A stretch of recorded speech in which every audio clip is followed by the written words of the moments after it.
ನಮಸ್ಕಾರ ವೀಕ್ಷಕರೇ. ಶ್ರೀಮಂತ ಜಿಪುಣ ಗುಣವಂತೆ ಸಪ್ತಮಿ ಇವರ ಮದುವೆ ಪ್ರಸಂಗ. ಉದಯ ವಾಹಿನಿಯ ಹೊಸ ಧಾರಾವಾಹಿ ರಥಸಪ್ತಮಿ ಡಿಸೆಂಬರ್ 8 ಸೋಮವಾರದಿಂದ ಶನಿವಾರದವರೆಗೆ ಸಂಜೆ 6 ಗಂಟೆಗೆ.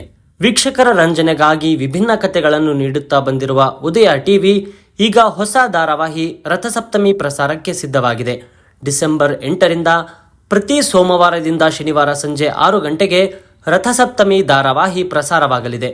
ರಂಗಭೂಮಿ ಹಿನ್ನೆಲೆಯ ನಟ ನಿರ್ದೇಶಕ ಪೂರ್ಣಚಂದ್ರ ತೇಜಸ್ವಿ ಆಕ್ಷನ್ ಕಟ್ ಹೇಳುತ್ತಿದ್ದಾರೆ. ನಾಯಕನಾಗಿ ಜೀವನ್, ನಾಯಕಿಯಾಗಿ ಮೌಲ್ಯ ಗೌಡ, ಉಳಿದಂತೆ ನಾಗೇಶ್ ಮಯ್ಯ, ಸುನಿಲ್, ವಂದನಾ, ಭೂಮಿಕಾ, ಪುಷ್ಪಾ ಬೆಳವಾಡಿ, ಪ್ರಮೀಳಾ, ಸುಮೋಕ್ಷ, ಮಧುಸೂದನ್, ನೀನಾಸಂ ಪ್ರದೀಪ್, ಚಂದನ, ಅಥರ್ವ ಮುಂತಾದವರು ಅಭಿನಯಿಸುತ್ತಿದ್ದಾರೆ. ಛಾಯಾಗ್ರಹಣ ಕೃಷ್ಣ, ಸಂಕಲನ ವಿಶಾಲ್ ವಿನಾಯಕ್ ಅವರದ್ದಾಗಿದೆ. ಆರಂಭಿಕ ಎಪಿಸೋಡ್ಗಳಲ್ಲಿ ಹಿರಿಯ ನಟ ಉಮೇಶ್ ಅಭಿನಯಿಸಿದ್ದು, ಇದು ಅವರ ಅಭಿನಯದ ಕೊನೆಯ ಧಾರಾವಾಹಿ. ನಿಸ್ವಾರ್ಥ ಹಾಗೂ ಉದಾರ ಮನೋಭಾವದ ಮಧ್ಯಮ ವರ್ಗದ ಪದವಿ ಮುಗಿಸಿರುವಂತಹ ಹುಡುಗಿ ಸಪ್ತಮಿ ಅಪ್ಪನ ಮುದ್ದಿನ ಮಗಳು. ಇವಳ ದಾನಗುಣ ಮಲತಾಯಿಗೆ ಇಷ್ಟವಾಗುವುದಿಲ್ಲ. ಈಕೆಗೆ ಶ್ರೀಮಂತ್ ಅನ್ನೋ ಒಬ್ಬ ಜಿಪುಣನ ಜೊತೆ ಮದುವೆ ನಿಶ್ಚಯವಾಗುತ್ತದೆ.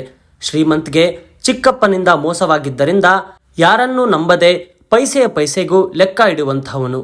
ಮನೆಯಲ್ಲಿ ಈತನನ್ನು ಕಂಜೂಸ್ ಕುಮಾರ ಅಂತ ಕರೆಯುತ್ತಾರೆ. ಈತನ ಸರ್ಕಾರಿ ಸಂಬಳದಿಂದ ಕುಟುಂಬದ 5 ಜನರು ಬದುಕು ನಡೆಸಬೇಕಾಗುತ್ತದೆ. ಎರಡೂ ಪರಿವಾರ ಹೇಳೋ ಸುಳ್ಳುಗಳಿಂದ ಸಪ್ತಮಿ ಮತ್ತು ಶ್ರೀಮಂತ್ ಪ್ರೀತಿಸುವಂತಾಗಿ ಮದುವೆ ಕೂಡ ಆಗುತ್ತಾರೆ. ತನ್ನ ಕುಟುಂಬವೇ ಸರ್ವಸ್ವ ಅಂತ ನಂಬಿರೋ ಸಪ್ತಮಿಗೆ ಆ ಕುಟುಂಬವನ್ನು ಭೂಮಿಗೆ ಭಾರ ಎನ್ನುವ ಥರ ನೋಡುವಂತಹ ಶ್ರೀಮಂತನ ಜೊತೆ ಬದುಕು ಅನಿವಾರ್ಯತೆ.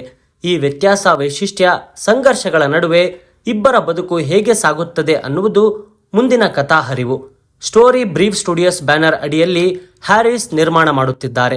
ರಥಸಪ್ತಮಿ ಇದೇ ಡಿಸೆಂಬರ್ 8 ಸೋಮವಾರದಿಂದ ಶನಿವಾರದವರೆಗೆ ಸಂಜೆ 6 ಗಂಟೆಗೆ ನಿಮ್ಮ ಉದಯ ಟಿವಿಯಲ್ಲಿ ಪ್ರಸಾರವಾಗಲಿದೆ. ಧನ್ಯವಾದಗಳು.